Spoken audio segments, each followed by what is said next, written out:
US की Donald Trump सरकार ने नई टैरिफ का ऐलान कर दिया है। ट्रंप ने भारत पर 26% टैरिफ लगाया है। टैरिफ भारत में सियासत शुरू हो गई है। विपक्ष सरकार पर हमला बोल रहा है तो सरकार भी सतर्क है। एग्जीक्यूटिव ऑर्डर के क्लॉज 4 के तहत भारत को छूट मिलने की भी उम्मीद है। यह रिपोर्ट देखिए।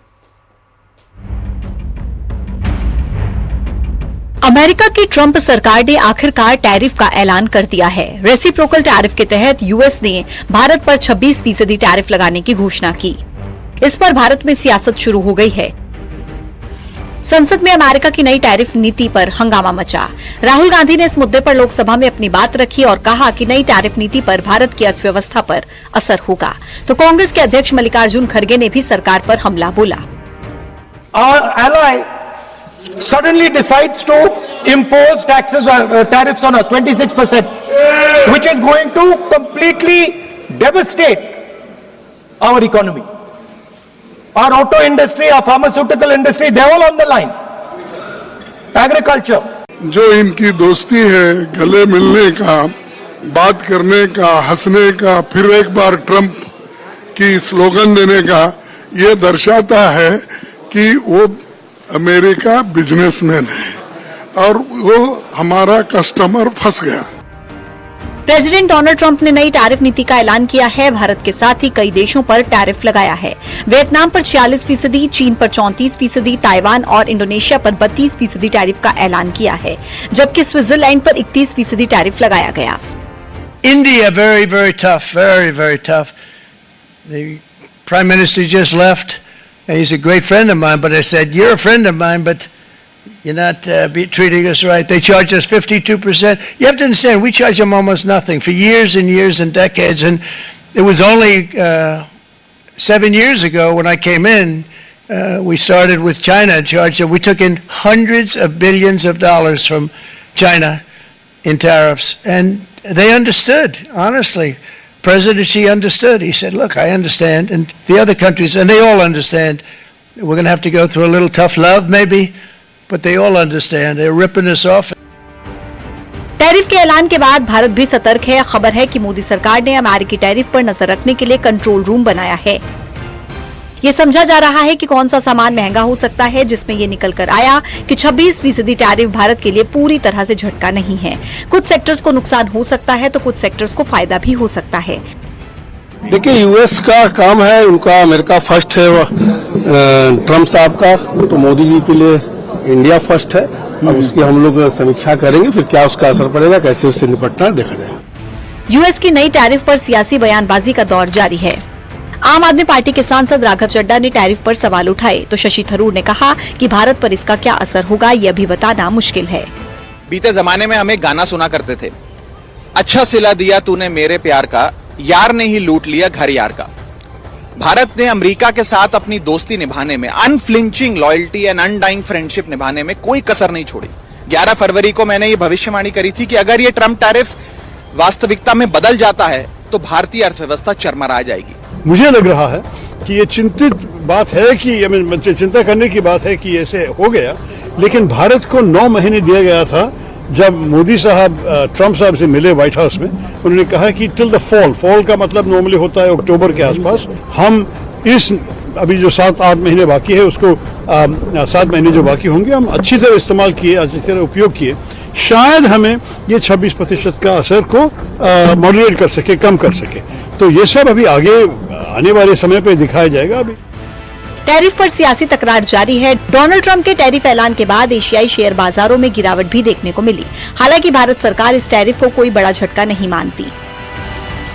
ये कहा जा रहा है कि एग्जीक्यूटिव ऑर्डर के क्लॉज 4 के तहत भारत को छूट मिलने की भी उम्मीद है। Bureau report, news 18।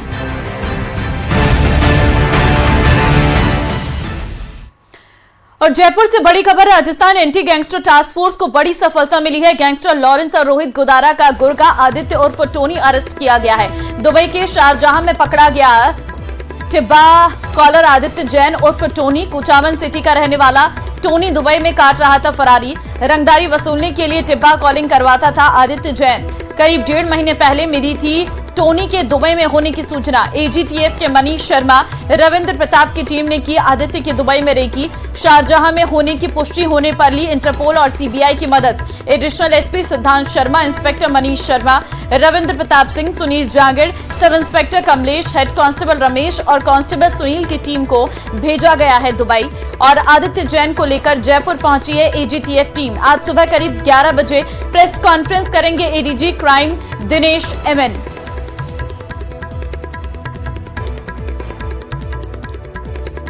विष्णु संवाददाता लाइव इस वक्त हमारे साथ है। विष्णु, देखिए एक बहुत बड़ी सफलता यहां पर राजस्थान एंटी गैंगस्टर टास्क को मिली है। फिलहाल आपके पास क्या अपडेट है, कब तक जो है टोनी को लाया जाना है भारत? देखिए, राजस्थान में मुख्यमंत्री भजनलाल शर्मा की सरकार के गठन के बाद सबसे पहले एजीटीएफ का गठन किया गया है, यानी कि एंटी गैंगस्टर टास्क फोर्स की कमान सौंपी गई एडीजी क्राइम दिनेश एमएन को। और सबसे पहले जो प्राथमिकता थी वो थी गैंगस्टर्स का खात्मा करना, उनकी गैंग को रोकना, उनके गुर्गों को पकड़ना, जो कि खासतौर पर विदेशों में बैठे हुए हैं। और इसी कड़ी में एजीटीएफ की टीम ने दुबई के शारजाह में आदित्य जैन उर्फ टोनी को पकड़ा और इंटरपोल और सीबीआई की मदद से आदित्य जैन को पकड़ा गया। जो पूरी कवायद थी, जो पूरी कार्रवाई थी, वो एडीजी क्राइम दिनेश एमएन के सुपरविजन में की गई, जिसमें सूचना ये मिली थी कि गैंगस्टर लॉरेंस बिश्नोई, उसके अलावा रोहित गुदरा के लिए डिब्बा कॉलिंग की जो व्यवस्था करता था, यानी रंगदारी वसूल करने के लिए जो धमकी भरे कॉल राजस्थान प्रदेश के बड़े कारोबारियों को आते थे, उनमें डिब्बा कॉलिंग के जरिए ये कॉल होता था। और इसी कॉल को करने की जो व्यवस्था थी वो आदित्य जैन उर्फ टोनी के पास थी। अपराध जगत में आदित्य जैन का नाम टोनी के नाम से था और दुबई के शारजाह में फरारी काट रहा था। वहीं पर इसने अपना कंट्रोल रूम बना रखा था, जिसमें सबसे पहले रोहित गुदरा इसको फोन करता, उसके बाद में ये टारगेट को फोन करके रंगदारी के लिए फोन करवाते थे। इस कड़ी में जब सूचना मिली कि आदित्य जैन कहीं ना कहीं दुबई में छिपा है, उसके बाद में एसएचओ मनीष शर्मा, रविंद्र प्रताप सिंह की टीम को सबसे पहले रैकी करने के लिए वहां भेजा गया। करीब 10 से 12 दिन जो राजस्थान एजीटीएफ की जो टीम के जो दोनों इंस्पेक्टर थे, उन्होंने वहां रैकी की और आखिरकार ये बात साफ हो गई कि आदित्य जैन उर्फ टोनी दुबई में के शारजाह में एक फ्लैट में छुपा हुआ है, वहीं से वो डब्बा कॉलिंग करता है। जिसके बाद एजीटीएफ के जो एडिशनल एसपी हैं सिद्धांत शर्मा, उसके अलावा रविंद्र प्रताप सिंह, सीआई मनीष शर्मा, सुनील जांगिड़ और कुछ एक टीम को दुबई भेजा गया।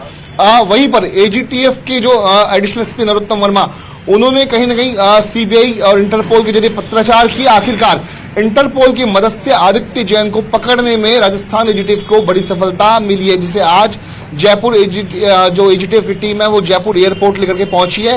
इंटरनेशनल जो फ्लाइट है वो दुबई से जयपुर आ चुकी है। मैं आपको दिखा रहा हूं यहाँ पर ये जो तमाम जो कर्मी है वो एजीटीएफ की टीम है, जो कि अब एजीटीएफ के जवान अधिकारियों के साथ, कार्मिकों के साथ इस आदित्य जैन उर्फ टोनी को लेकर के नागौर के लिए रवाना होगी। चूंकि आदित्य जैन उर्फ टोनी नागौर का रहने वाला है, नागौर में ही उसे आज कहीं ना कहीं कोर्ट में पेश किया जाएगा। लेकिन उसके पहले एडीजी क्राइम दिनेश एमएन इस पूरे मामले में बड़ा खुलासा करेंगे। वे बताएंगे किस तरीके से आदित्य उर्फ टोनी को पकड़ने के लिए पूरी जाल बिछाया गया, इंटरपोल की किस तरीके से मदद की और कैसे उसे ट्रैक किया गया, कहां लीड मिली पुलिस को और कितनी बड़ी सफलता राजस्थान पुलिस के लिए आदित्य उर्फ टोनी। चूंकि डिब्बा कॉलिंग के जरिए तमाम जो थ्रेड कॉल थे, रंगदारी के लिए वसूली कॉल थे, वो आ रहे थे, जिसमें अहम कड़ी आदित्य जैन उर्फ टोनी होना बताया जा रहा है। बताया ये भी जा रहा है कि जेल में बैठ करके इनकी मुलाकात गोदारा और उसके गुर्गों से हुई थी, जिसके बाद में टोनी राजस्थान भारत छोड़ करके विदेश में जा बसा और वहीं पर उसने गोदारा लॉरेंस बिश्नोई के लिए काम करना शुरू कर दिया। तो बड़ी खबर, बड़ी अपडेट, बड़ी सफलता राजस्थान पुलिस के एजीटीएफ को एडीजी क्राइम दिनेश एमएन के सुपरविजन में मिली, जिसमें additional SP Narottam Verma, additional SP सिद्धांत शर्मा, डीआईजी योगेश यादव की टीम ने, तमाम पुलिसकर्मियों की टीम ने सफलता को पाया। सुरक्षा के लिए पहले यहाँ पर आप देख सकते हैं कि हथियारबंद जो पुलिस के जवान है वो यहाँ लगाए गए हैं। पीछे की तरफ डिप्टी एसपी और ऐसे रैंक के जो अधिकारी एजीटीएफ के, उनको यहाँ लगाया गया है। चूंकि अब काफी बड़ा नाम क्राइम जगत में इसका आदित्य जैन का था, तो ऐसे में एजीटीएफ के पहले ही टीम को यहाँ भेजा गया है जयपुर एयरपोर्ट पर। और यहाँ पर पुलिस के जो अधिकारी हैं वो काफी सतर्क चौकन्ना है, चूंकि यहाँ से आदित्य जैन को जानकारी के मुताबिक नागौर ले जाया जाएगा, वहां उसकी कोर्ट में पेशी होगी। और इस बीच दोपहर 11 से 12 बजे के बीच में एडीजी क्राइम दिनेश एमएन पूरे मामले में खुलासा करेंगे, जिसमें डीआईजी योगेश यादव और क्राइम ब्रांच के तमाम जो अधिकारी हैं वो भी रहेंगे। तो मैं आपको बता रहा हूँ किस तरीके से कुचामन सिटी नागौर का रहने वाला। बिल्कुल विष्णु, आदित्य एक जैन बहुत को- बड़ी कामयाबी और देखना होगा क्योंकि अभी आप वहीं पर मौजूद हैं। कुछ ही समय बाद यहां से बाहर लेकर आया जाएगा, फिर क्या स्थिति रहती है और प्रेस कॉन्फ्रेंस महत्वपूर्ण रहेगी। फिलहाल आपका बहुत धन्यवाद। सीएम योगी ने कल प्रयागराज में वक्फ बोर्ड को लेकर बड़ा हमला बोला है। सीएम योगी ने कहा कि वक्फ के नाम पर जगह जगह कब्जे किए गए, लेकिन यूपी में माफियागिरी नहीं चलेगी। देखिए रिपोर्ट।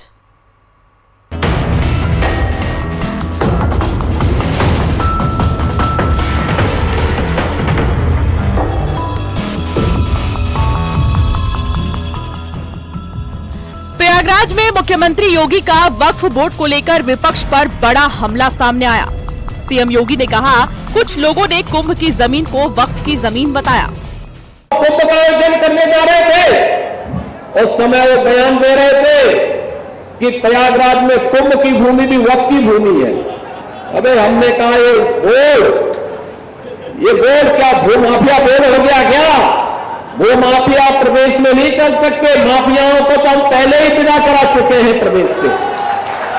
अब उत्तर प्रदेश में माफियागिरी नहीं चलेगी। प्रयागराज में मुख्यमंत्री योगी ने एक बार फिर दंगाइयों को लेकर तल्ख लहजे में बात की। मुख्यमंत्री योगी ने कहा कि अब दंगाई चूहे की तरह बिलबिलाते हैं। उनको पता है कि सरकार बाप दादा की कमाई जब्त कर गरीबों में बंटवा देगी। सब चूहे की तरह बिलबिलाते हैं, लेकिन बाहर निकलने का दुस्साहस नहीं कर पाते हैं। उन्हें मालूम है दंगा करेंगे तो दुष्परिणाम क्या होगा। बाप दादों ने जो कमाई की होगी वह भी एक झटके में सरकार जब्त करके गरीबों में बंटवाने का काम कर देगी। सीएम योगी ने वक्फ बोर्ड पर निशाना साधते हुए कहा कि जगह जगह कब्जे किए गए हैं और अब वक्फ बोर्ड की मनमानी पर लगाम लग चुकी है। यूपी में माफियागिरी नहीं चलेगी। न्यूज़ 18 के लिए ब्यूरो रिपोर्ट।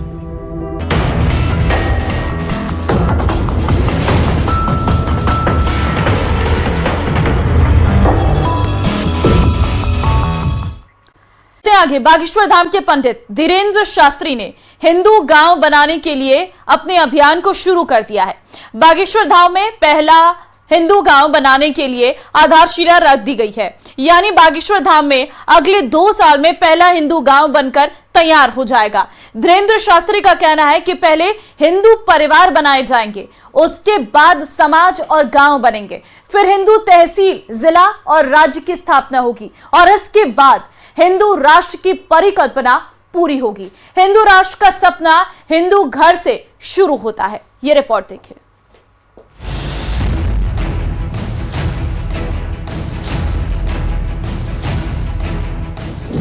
बाबा का सपना हिंदू राष्ट्र अपना। इस हिंदू ग्राम की परिकल्पना को लगभग 2 वर्ष के अंतर्गत हम सब पूर्ण करेंगे, जिसमें सदस्यता है। सदस्यता के लिए एक टीम निर्धारित कर दी है। पहले हिंदू गांव, फिर हिंदुस्तान। कि भारत में अब हिंदू ग्राम होंगे। जब हिंदू ग्राम होंगे तो निश्चित रूप से हिंदू जिले होंगे। हिंदू जिले होंगे तो हिंदू राज्य बनेंगे। हिंदू राज्य बनेंगे तो भारत हिंदू राष्ट्र बनेगा। बागेश्वर धाम में देश का पहला हिंदू गांव। अगर ऐसा ही उनको है कि हमको जात पात मिटानी है तो वो जाएं और दलितों के घर जाके भोजन करें। सबसे पहले तो वो ये काम करें, तब तो लोग प्रेरणा लेंगे।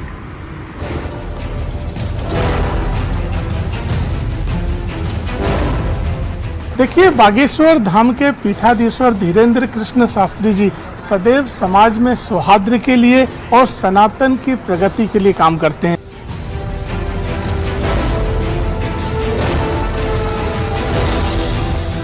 बागेश्वर धाम के धीरेन्द्र शास्त्री ने हिंदू राष्ट्र की कल्पना को साकार करने के लिए नए अभियान का आगाज कर दिया है। बागेश्वर धाम में देश के पहले हिंदू गांव की आधारशिला रख दी गई है। यहीं से हिंदू राष्ट्र की मांग का धमाकेदार आगाज हो गया है। भारत में एक भी गांव ऐसा नहीं है जो स्वयं से हिंदू ग्राम घोषित हो, लेकिन हमने मन में विचार किया लगभग 1000 परिवार बागेश्वर धाम के 1000 मकानों में रहेंगे। जिस भूमि पर हम लोग बैठे हैं, इस भूमि के आसपास वह 1000 निवासों का निर्माण होगा, जिसके लिए भूमि बागेश्वर धाम जन सेवा समिति से दी जाएगी। चलिए अब आपको बताते हैं बाबा बागेश्वर कैसे हिंदू राष्ट्र की मांग को गांव से लेकर देश तक अभियान चलाएंगे।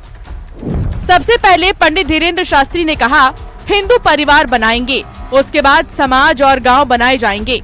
गांव से तहसील, जिला और राज्य को हिंदू बनाया जाएगा। उसके बाद हिंदू राष्ट्र की परिकल्पना पूरी होगी।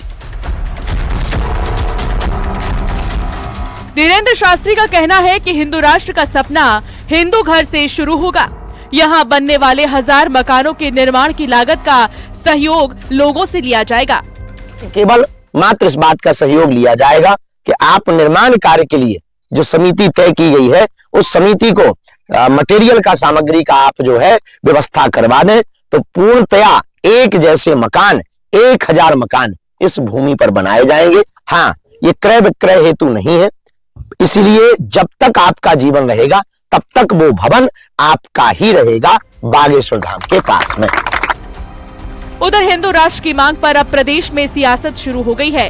कांग्रेस ने निशाना साधा है, जिस पर बीजेपी ने जोरदार हमला बोला है। जो ये अपना बंधु है, अपना बंधु नहीं है, ऐसा छोटे से चित्त के लोग सोचते हैं। जो बड़े हृदय वाले होते हैं उनके लिए पूरी धरती परिवार होती है। ये जो कह रहे हैं कि किसी गांव में कोई दूसरा नहीं घुस पाएगा, ये सनातन धर्म की मान्यताओं के विपरीत है। ऐसे धर्म के आधार पर किसी ग्राम की निवास की कल्पना है जिसमें सकल समाज एक हो, तो उसमें फिर जात पात का भेद कहां से आया? मुझे लगता है कांग्रेस पार्टी को अपने तुष्टीकरण की नीति के चलते जिस प्रकार का विरोध करने की प्रवृत्ति बनी हुई है उसको त्यागना पड़ेगा। और धीरेन्द्र शास्त्री जी हिंदू परंपरा के संत हैं, तो यदि वो अपने संस्कार, संस्कृति, रीति नीति और सिद्धांतों के आधार पर यदि किसी संकल्पना पर काम कर रहे हैं तो कांग्रेस को क्या आपत्ति है? फिलहाल धीरेन्द्र शास्त्री अपने अभियान में जुट गए हैं। अब देखना होगा कब तक बाबा बागेश्वर की परिकल्पना साकार रूप लेती है। Bureau report, news 18। अपने समय के सुपरस्टार अभिनेता और फिल्म निर्देशक मनोज कुमार का 87 वर्ष की उम्र में निधन हो गया। उन्होंने दिल्ली के कोकिलाबेन धीरूभाई अंबानी अस्पताल में अंतिम सांस ली है। मनोज कुमार को देशभक्ति फिल्मों और भारत कुमार के नाम से खास पहचान मिली थी। मनोज कुमार अपनी देशभक्ति फिल्मों के लिए जाने जाते हैं। मेरे देश की धरती, सोना उगले और भारत की बात सुनाता हूं जैसे गानों से देश का बच्चा बच्चा इन्हें पहचानता है।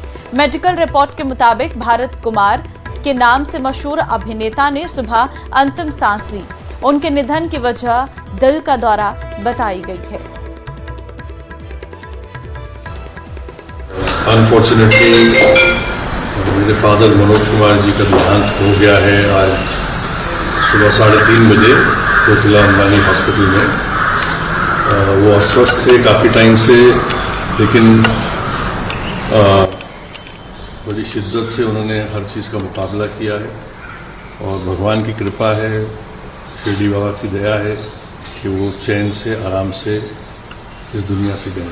कुमार जी हमारे बीच में नहीं रहे। सुबह 3:30 बजे उनका देहांत हो गया कोकिलाबेन हॉस्पिटल में। हम सब वहीं थे। मुझे कुणाल जी का फ़ोन आया और मैं हॉस्पिटल में था। हम सब बहुत दुख में हैं, पूरा परिवार दुख में है कि एक ऐसा ऑरा, एक ऐसे फिल्म मेकर, एक ऐसी पर्सनालिटी हमारी इंडस्ट्री की वो आज हमारे बीच में नहीं है। हम अक्सर मिला करते थे मनोज जी से उनके घर में आकर। दो वो बेड रिडन थे, उनको बैक का इशू था, लेकिन उनकी स्पिरिट्स और उनका जो ऑरा वो उसी तरह जिंदा था जैसे वो पहले हुआ करते थे। बहुत ही नुकसान हुआ इंडस्ट्री का आज। उनकी फिल्में, नेशनलिस्टिक फिल्में, उनके मैसेजेस, उनका म्यूजिक, हर फिल्म का मुझे लगता नहीं कि ऐसी शख्सियत हमारी इंडस्ट्री में अगले 100 साल पैदा होने वाली। का वक्फ संशोधन बिल राज्यसभा से भी पास हो गया है। बिल के पक्ष में 128 वोट पड़े हैं और विपक्ष में 95 वोट पड़े हैं। उच्च सदन में चर्चा के दौरान विपक्षी सदस्यों की ओर से सुझाए गए सभी संशोधन सदन में खारिज कर दिए गए हैं और अब इसे राष्ट्रपति की मंजूरी मिल जाएगी तो उसके बाद ये बिल कानून में बदल जाएगा। और इससे पहले चर्चा के दौरान अल्पसंख्यक मामलों के मंत्री किरण रिजिजू ने विपक्ष के इन आरोपों को खारिज कर दिया है कि सरकार अल्पसंख्यकों को डराने के लिए बिल लाई है।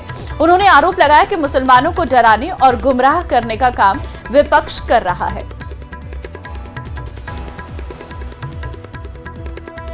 Honorable members,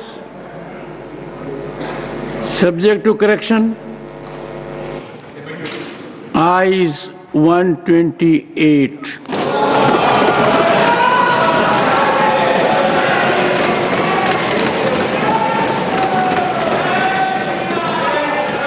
Noes 95.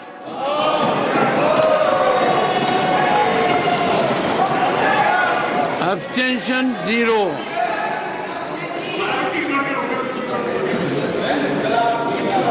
The bill is passed.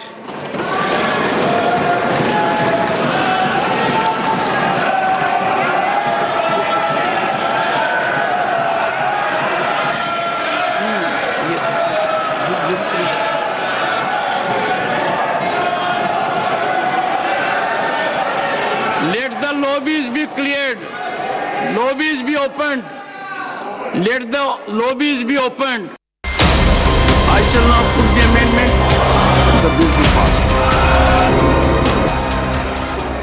Discussion का हमारा ऑब्जेक्टिव क्या है?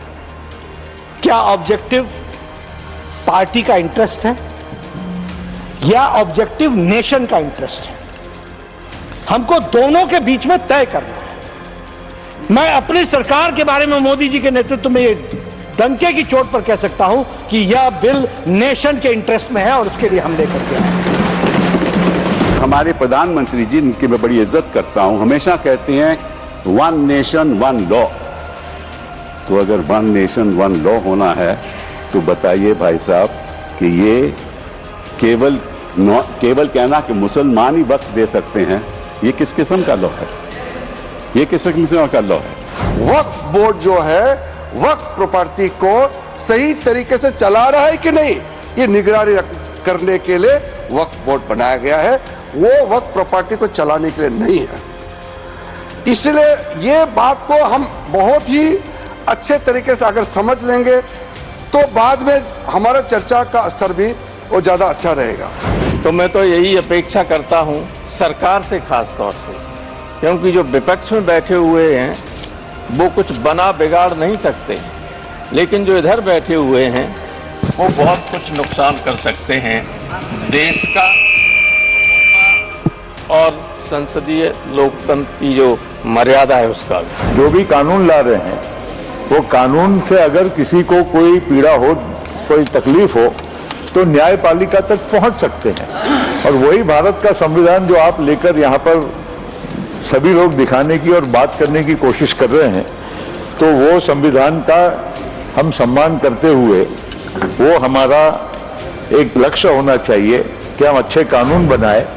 गरीब मुसलमानों की बहुत चिंता हो रही है। अचानक इतनी चिंता हो रही है कि मुझे डर लगने लगा है, और मुसलमान भी डरे, हिंदू भी डरे कि इतनी चिंता गरीब मुसलमानों की क्यों हो रही है।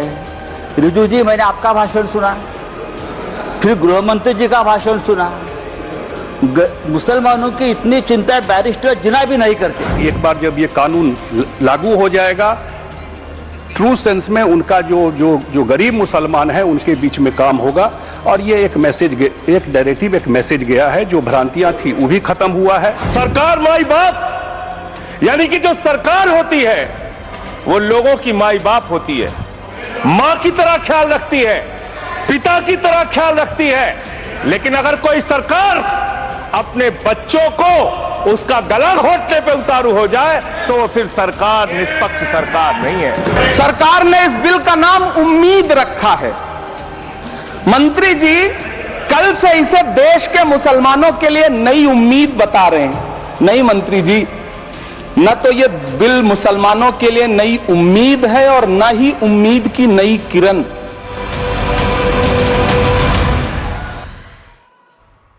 ममता बनर्जी कह रही है कि जब बीजेपी सरकार जाएगी तो नई सरकार में वो कानून रद्द कराएंगी। विपक्ष के ऐसे ही बयानों और कयासों पर कुछ दिन पहले गृह मंत्री अमित शाह ने तंज किया था। अमित शाह ने संसद में कहा था कि विपक्ष के लोग बीजेपी की आदत डाल लें, क्योंकि अगले 15-20 साल बीजेपी ही देश के लिए काम करेगी।